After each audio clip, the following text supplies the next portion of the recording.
Hey ladies, and welcome to week 2 of Courses Grow in Self-Control. So last week we spoke about grace and the importance of focusing on the gift that God gives us where we can stop striving and rest in His provision.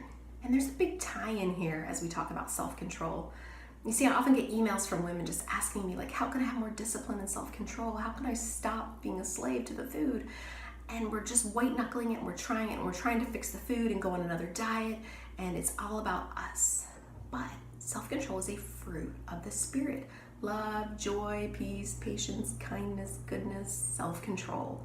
And as any good gardener knows, which I am not, as any good gardener knows, fruit is not made, it's nurtured.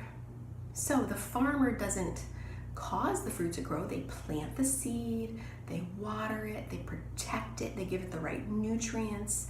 They're like the caretaker, but that fruit itself is something that they have no control over its development. And that's a great attitude that we can have when we're looking at self-control.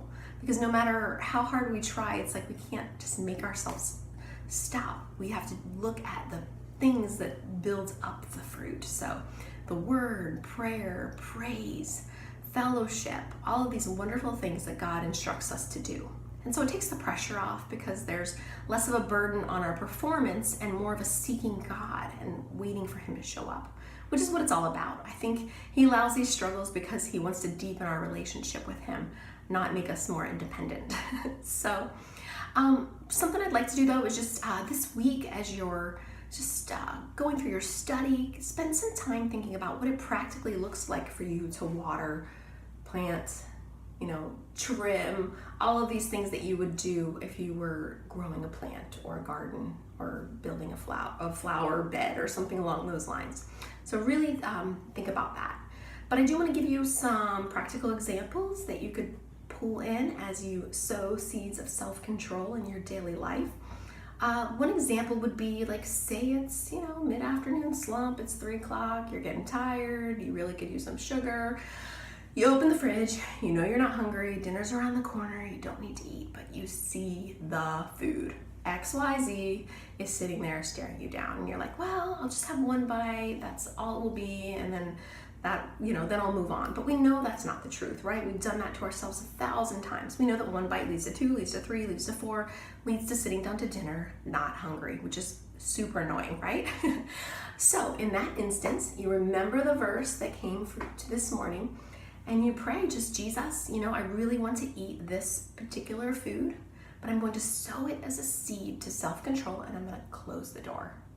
And it doesn't feel like a lot maybe in the moment. I mean, it's not a big, massive, majestic move. It's just shutting the door and walking away. But when you're intentional and you give it to God and you bring Him in, it becomes a seed that then is grown and watered, and then you're going to reap a harvest of it.